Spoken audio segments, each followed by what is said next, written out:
Assalamualaikum warahmatullahi wabarakatuh. Di sini saya Tasya Monika dari kelas 3A PGSD IP Garut ingin menjelaskan mengenai literasi di negara Finlandia. Baru-baru ini, The World Most Literate National atau disingkat dengan WMLN merilis daftar panjang negara-negara dengan peringkat literasi di dunia. Nah, penelitian ini dilakukan oleh John Wemiller selaku Presiden Sentral Connecticut State University, New Britain. Nah, hasil dari penelitian ini menempatkan Finlandia sebagai negara paling literat atau terpelajar di dunia. Nah, jadi kenapa sih orang-orang Finlandia begitu gemar membaca? Nah, berikut saya ulas alasan mengapa orang-orang Finlandia bisa begitu gemar membaca. Yang pertama, yaitu kepada orang tua yang baru memiliki bayi diberikan maternity package, termasuk di dalamnya buku-buku. Nah, pemerintah Finlandia benar-benar mendukung pendidikan usia dini. Keluarga jadi gerbang awal untuk anak, terutama dalam tahap belajar usia dini. Oleh karena itu, setiap keluarga yang baru memiliki bayi berhak untuk mendapatkan bingkisan paket perkembangan anak. Nah, isinya adalah berbagai kebutuhan bayi, baik itu pakaian bayi, mainan, dan juga disiapkan buku-buku bacaan untuk ibu, ayah, dan bayi itu sendiri. Nah, yang kedua, yaitu dongeng sebelum tidur jadi tradisi yang penting dalam keluarga. Nah, kultur bercerita sudah jadi tradisi orang-orang Finlandia loh dari masa ke masa. Nah, dongeng folk dan mitologi Finlandia diceritakan untuk membentuk karakter anak. Misalnya, memperkenalkan dengan hal-hal yang baik dan buruk, menghormati orang tua, dan menghargai sesama. Nah, lewat tradisi membaca ini, minat siswa terpupuk sejak dini. Keaktifan orang tua sebagai penunjang belajar anak pun dapat terus berjalan. Tradisi inilah yang membuat minat baca dalam keluarga menjadi berkembang. Selanjutnya, yaitu alasan ketiga mengapa Finlandia menjadi negara paling literat di dunia, yaitu sekolah baru dimulai pada usia 7 tahun atau lebih. Ini merupakan awal yang lebih telat jika dibandingkan dengan negara-negara lain. Justru berasal dari pertimbangan pemerintah mendalam terhadap kesiapan mental anak-anak untuk belajar. Nah, mereka juga meyakini keutamaan bermain dalam belajar, berimajinasi, dan menemukan jawaban sendiri.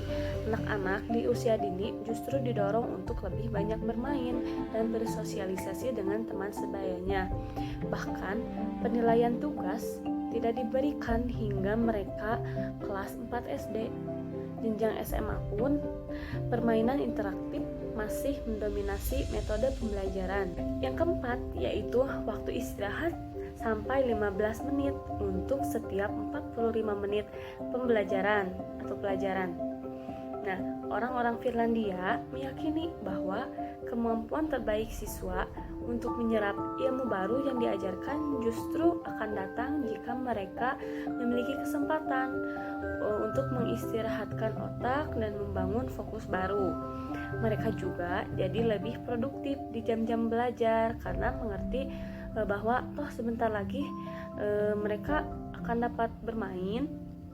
Nah, di samping meningkatkan kemampuan fokus di atas tadi ya, memiliki jam pelajaran yang lebih panjang di sekolah juga sebenarnya memiliki manfaat untuk kesehatan.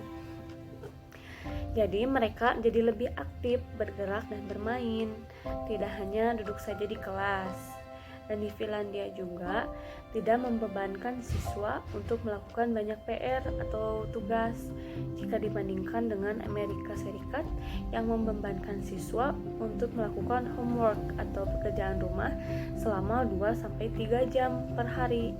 Maka Finlandia hanya memerlukan maksimum 30 menit per harinya karena mereka berkeyakinan bahwa homework doesn't make you smart, atau tugas rumah tidak akan membuatmu pintar. Dan juga Finlandia menerbitkan lebih banyak buku anak-anak dibandingkan dengan negara lain. dan juga perpustakaan ada di mana-mana. Boleh dibilang, perpustakaan ada institusi budaya yang jadi kebanggaan orang-orang Finlandia karena setiap tahun jumlah buku yang dipinjam dari perpustakaan umum selalu tinggi. Finlandia juga menerbitkan lebih banyak buku anak-anak daripada negara lain sehingga stok buku-buku baru yang sesuai dengan tentang usia selalu tersedia. Petugas perpustakaan di sana yang bertugas di sana merupakan lulusan terbaik dan terdidik yang dengan senang hati akan menjadi referensi tambahan bagi tamu yang ingin bertanya. Selain ada perpustakaan keliling untuk daerah yang sulit dijangkau, Finlandia juga tak asing dengan perpustakaan yang menyatu dengan mal-mal atau pusat perbelanjaan. Ibu-ibu yang sedang berbelanja juga bisa meninggalkan anaknya di perpustakaan untuk membaca. Ministry of Education and Culture mencatat jika Finlandia memiliki 140 perpustakaan keliling dan 738 perpustakaan yang berdiri dalam bangunan. Lumayan banyak ya. Yang kelima yaitu belajar 5 jam sehari untuk SD 4-5 jam. Nah, tidak hanya jam istirahat ya, tadi yang lebih panjang, jam sekolah di Finlandia juga relatif lebih pendek dibandingkan dengan negara-negara lain. Siswa-siswi di Finlandia kebanyakan hanya berada di sekolah selama 4-5 jam. Nah, pendeknya jam pelajaran justru mendorong mereka untuk lebih produktif. Program TV yang berasal dari luar tidak dialisuarakan, namun hanya diberi teks terjemah. Nah, dubbing atau alisuara untuk program-program asing bagi Indonesia atau bagi kita mungkin sudah menjadi hal yang biasa ya.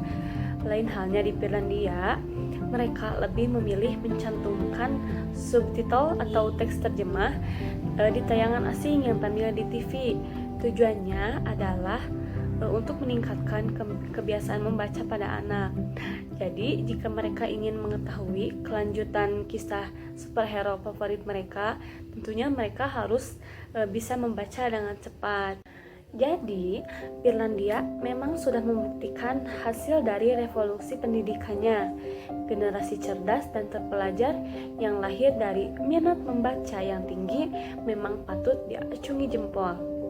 Tentu saja, ini adalah hasil dari proses yang sangat panjang dengan keterlibatan banyak pihak yang saling berkolaborasi. Kalau Indonesia saat ini berada di peringkat kedua terbawah, tidak perlu berkecil hati. Masih banyak hal yang bisa kita contoh serta kita terapkan sesuai dengan kebudayaan kita. Semoga generasi kita dan seterusnya mulai tergerak untuk lebih giat membaca, belajar dari negara Finlandia. Sekian materi atau presentasi dari saya. Mohon maaf bila masih banyak kesalahan. Wassalamualaikum warahmatullahi wabarakatuh.